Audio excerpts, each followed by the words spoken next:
legislative update. Ron, can you hear us? I can. Good morning, everyone. How are you doing? Good Hey, morning. Ron. Morning. So I have good veto news and bad veto news. I just have two updates for you. I'll start with the good news, and I'm not sure if Debbie's in the room. I know this is big news for her from last week. The sovereign immunity bill, which would have raised the caps on claims against local government, was vetoed by the governor. Not a huge surprise. He waited until almost the end to be able to do that, but I know that's something that's important to PSTA, but had probably a big impact on our insurance premium. So that was vetoed. We expect the bill to do. I expect it to come back next year. I would also expect it to have major troubles in the Senate on that issue. It's an issue being pushed by the trial bar, and I would suspect they're going to probably have some issues in the Senate getting that bill through next year. The bad news is the governor did veto. There was one project the governor did veto, or a pot of money he vetoed. The innovation fund out of the transportation disadvantage, which we fund right now, our late shift program, that money was vetoed at $6 billion. It's a little surprised he vetoed it because it's trust fund money. It's not GR. It's not. It's coming out of it's coming out of the trust fund. What I think we're working on right now, working with Brad on, is trying to figure out what the impact's going to be on that. We're not sure he vetoed it because they believe there's enough money currently in the system at this point that they can roll over to fund projects for this year on some dollars that were left over, and some other things they can be creative using the transportation disadvantage trust fund. So we're trying to figure that out. If you all recall, Brad, was it 2 years ago, 3 years ago, that pot of money was removed and they were able to fund many of the projects again. So we're working with the department and working with the Transportation Disadvantage Commission to understand what the impact may be and if they will have the ability to fund projects for the 26-27 budget year. So I will stop there, Brad. Let me know if I missed anything and if you've got any additional update on the innovation fund. Thank you, Ron. No, I really don't have any other update from Tallahassee. We put in a request to, just as you described, to see if it would be okay if we funded the program that we had been funding out of the Innovation Fund. It's no longer there, called TD Tampa Bay, which is basically providing rides between counties, which is a lot of medical trips. It has to be for life-sustaining trips. So it's medical trips to Moffitt Cancer Center over in Tampa or over here from Tampa. And so we're still waiting on a decision whether we can use other TD funds for that from Tallahassee. And then if not, we'll have to probably discontinue that program. But we're still trying to hopefully be able to find an alternative funding source, like you said, for that. But otherwise, yeah, I think that'll help us keep our insurance costs going up just a lot rather than sky high. So Debbie, did Another you thing. want to add anything to that since he called you out this morning? No, I was very excited last week to hear about this and got a copy of the veto letter. And I think that will help us to save some money in our budget this year as well. Because we had anticipated about a 20% increase in insurance premiums because of that. Okay, sounds good. This is Debbie, Madam Chair, this is Debbie's favorite bill every year when it pops up, right, Debbie? Right. Well, thank you. Listen, if Debbie's happy, we're happy. That bottom line, if she's happy, we're happy. Well, thank you so much, Mr. Pierce, for your update. Do you have any questions, Commissioner? No, good to see you, Ron. Hope you had a good Fourth. Thank you, everybody, and for full disclosure, you're my last meeting before vacation. I get on a plane in about 2.5 hours, so thank you for ending my week as I get ready to go up to Philadelphia for some fun. So, All right, well, thank you. Safe travels. awesome. Thanks, everybody. All right, take Up care. there. So we do have Mr. Glenn on, correct? I can't see from here. Yep, there he is. Yeah, Okay. so- All right, Harry, can you hear us? I can, Madam Chair. Okay, well, you're next for our federal legislative update. Good morning. Well, good morning. I think like Ron, I'm probably going to be short. As you probably know, the House and Senate are both in recess this week, post 4th of July. So Washington's pretty quiet. The House kind of ended their work week last week early in a gridlock situation. So right now, the House Appropriations process is on hold. The House Appropriations Committee has approved all 12 of its appropriations bills, and the full House has approved 2 of the 12, so they have a little bit more work to do. Unfortunately, the House only has 6 work weeks left between now and when they adjourn at the end of September for the election period, so they don't have a lot of time, and the list of work is long. The Senate, by the way, on the House Appropriations side, as you will recall from our previous conversations, the Transportation Appropriations Bill does include $500,000 was requested by Congresswoman Castor for a new ferry boat to go towards your new ferry boat acquisition. So that at least that bill's through the committee, which is a good sign, and ultimately it will get done. It's just going to take a little while. The Senate Appropriations Committee is really in gridlock. They haven't passed any of their 12 appropriations bills through the Appropriations Committee. As you may have read, Senator McConnell has been in the hospital for a couple of weeks, and the Republicans only have a 1-seat majority in the Appropriations Committee. So with his absence, they can't report any bills out of the committee because it would be a tie vote. So they're on hold until he gets back to work. They're hoping to get some bills done in September. Their big project now will be to try and pass a continuing funding resolution sometime in July or September before the end of the fiscal year on September 30th to keep the government running after October 1st and post-election. So that'll be a major project for them over the next couple of weeks.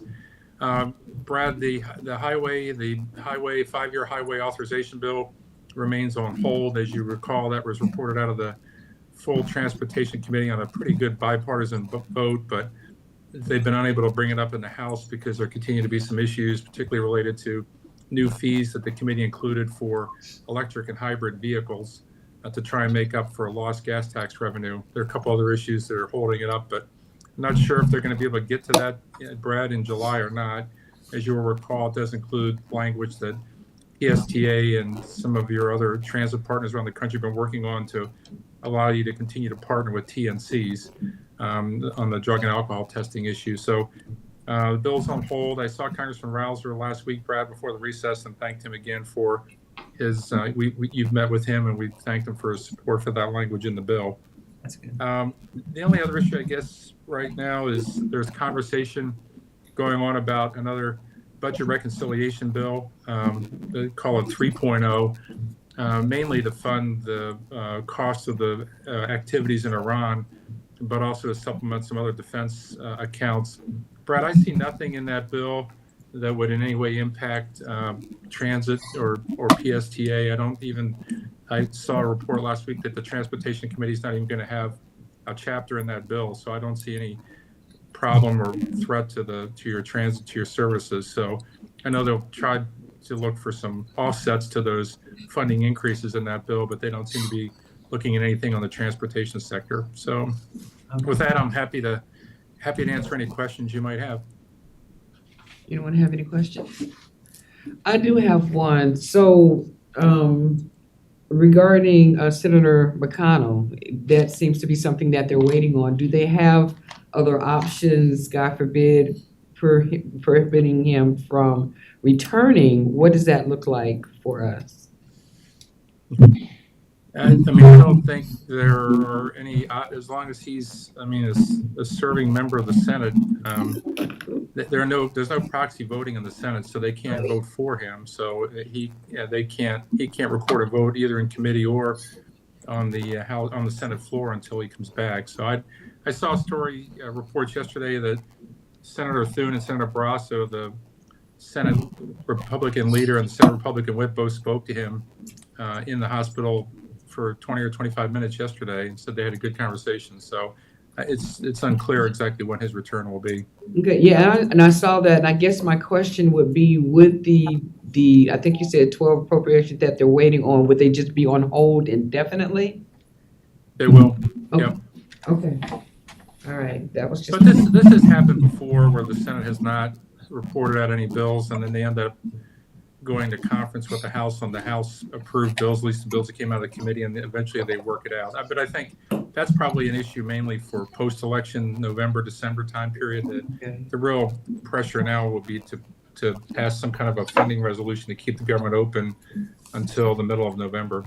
Okay. Yeah. All right, so there are options, basically. Mhm. Okay. All right. Anyone have any other questions? Madam Chair. Yes. So, Harry, wouldn't you say, I mean, I'm sure there's a lot of complications with this, but the House appropriations bill for transportation was dramatically reduced from current funding levels for all kinds of transportation because there's no new, because the authorization bill also expires. So Right.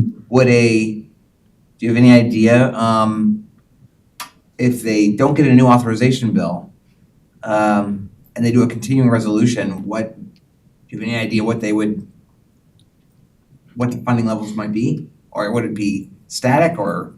I suspect what they will do, and there's been some conversation, I would think in this continuing funding resolution that keeps the government open, the appropriations bill would keep the government open and running past October 1st would likely also include an extension of the federal highway programs, probably at current year levels, Okay, to keep it running at least till the end of the year so they have time to pass the bigger 5-year bill. But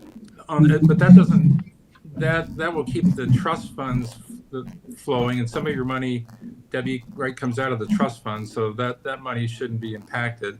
The appropriations bills, you're right, Brad, the House appropriations bill did reduce funding for a number of programs, particularly the competitive award programs you're interested in, below last year's level. The Senate would typically raise them up to a higher level, and in the last couple of years, we've seen the House recede to the Senate and go to the higher level. So I would suspect at some point the numbers will get restored. At least that's what the House appropriators are saying. We took our bills to a lower level to give us a negotiating position with the Senate, which will come in at higher levels. And last year I think, Brad, they came out pretty well on the transportation accounts in the final bill. So I would suspect that to happen. But I think on the interim, they'll have to pass either a separate highway temporary extension of the highway programs or included in the continuing resolution. And they do that with continuing resolution all the time. I know Commissioner Peters is interested in the National Flood Insurance Program.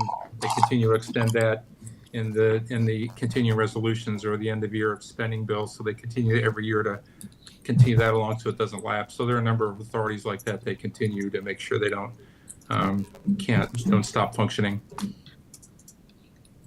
okay.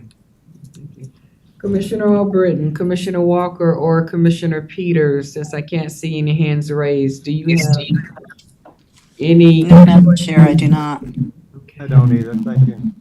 Okay, Commissioner Walker, is he on? I don't think I don't think he's on. Okay, he's not on, okay. All right, well, seeing that there are no other questions, comments, or updates, thank you, Mr. Glenn, and enjoy your time off, and thank you for today's update. And now we're gonna go ahead and move into other business, and I'm gonna turn that over to you, Brad, if you have any other business. Only other business, Alan's just informed me that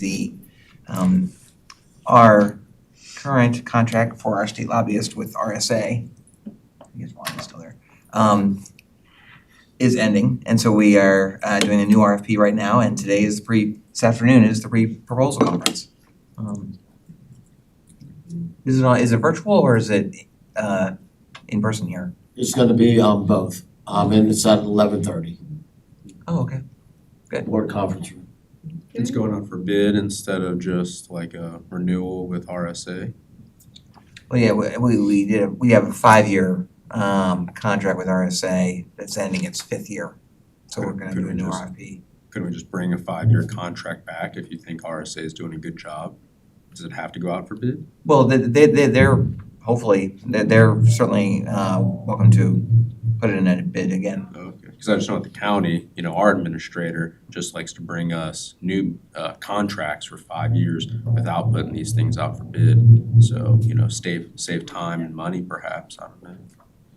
Well, I think they're actually doing it with Harry Glenn, actually. I think his contract is up with the county, and he's recommending just a new 5-year contract without going out for bid. Wow. So, That's Yeah, interesting. that is interesting. That's interesting. so How he does that. Competition's good. Yeah, we always. Competition's good. Yeah, we take I don't things know, out I just- good. just going based off what I hear from our administrator, you know, as the new person in government, I just maybe thought that was common, but you're saying it's not common? No, Oh, okay. unless there's an option in that contract. I think RSA has been doing a great job, so I hope they, you know, put in a good bid. Me too. Mr. Burns, did you have anything? I thought I saw your hand. No, you good, okay. No, Madam Chair. Only thing I'll say is that there are a couple of things that are, according to the Florida statute, that are exempt from public procurement. Legal services is one of them, but I'm not aware. I'd be interested. I'll probably give them their procurement office a call and see how they manage that. Yeah, I'd be interested in knowing that too. Yeah, me too. But the lobbying contracts come typically to this committee. So next month, if we have a quorum, we will seek a recommendation from this committee on our next. I'll be here. Great. All right, well, sounds good. Seeing that we have no other business, our next meeting will be August 5th at 9 a.m. And now I may not be here August 5th, but I'll let you know on that one. So the meeting today is now officially adjourned. Thank you, everyone. I'll see you in August. Thank you. Great job, thank you. Thank you, everybody. Be safe.